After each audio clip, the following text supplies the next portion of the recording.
horrible issue. It's not just a thing that happens small, if it does happen, it happens all the time. It could keep going on, not only for days but for years, and that could really affect someone. Because you don't know who's thinking it or how many people are thinking it, and it's hard not to wonder. It can hurt people and make them depressed and all sorts of bad stuff. It makes people feel not important, and it makes them feel like they don't belong. Cyberbullying isn't okay. At any time, any place, anywhere, cyberbullying just is not okay. In New Zealand we have one of the highest youth suicide rates in the OECD countries, 15 to 24-year-olds.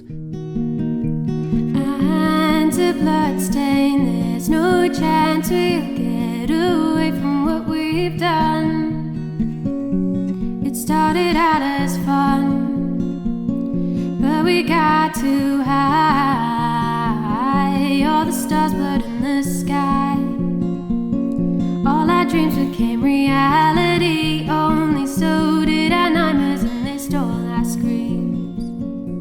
Most of our lives are online. We are online every single day. You can block people, you can turn your phone off, but turning your phone off in our generation, like, it sounds quite cliche, but it just doesn't.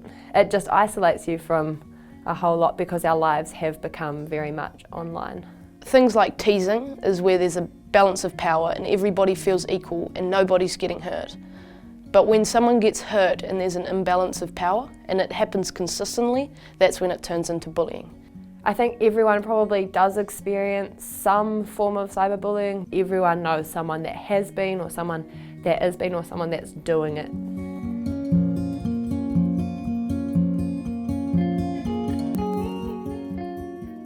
I think cyberbullying is a major problem because not only is it underestimated, but it's so easily accessible for people, especially with things like Ask FM, where there's an anonymous option.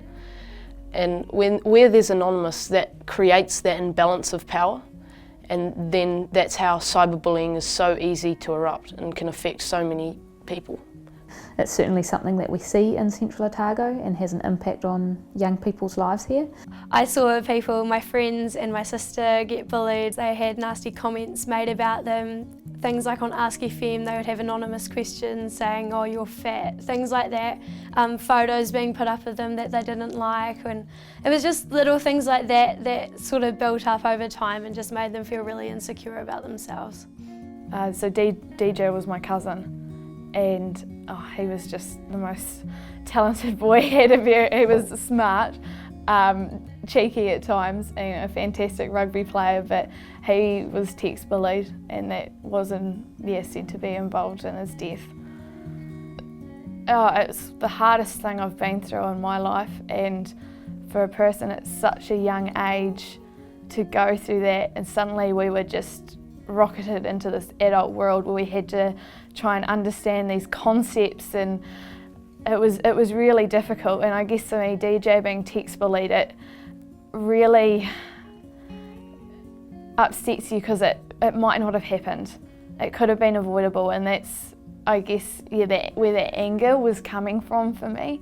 So Sticks and Stones just gave me a way to channel that to try and help other people, so no one else ended up in the situation that we did or that they did. No one else is in that situation feeling so lost and like there's no other way out.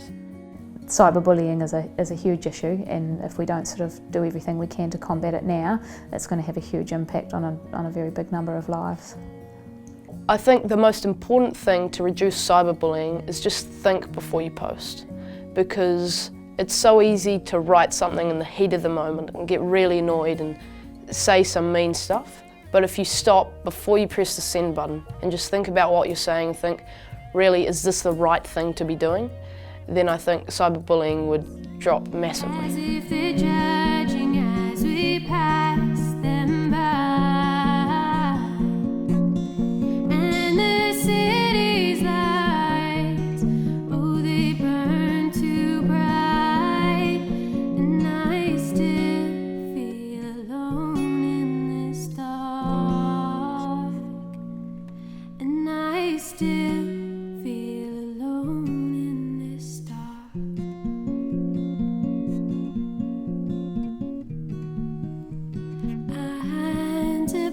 staying. There's no chance we'll get away from what we've done.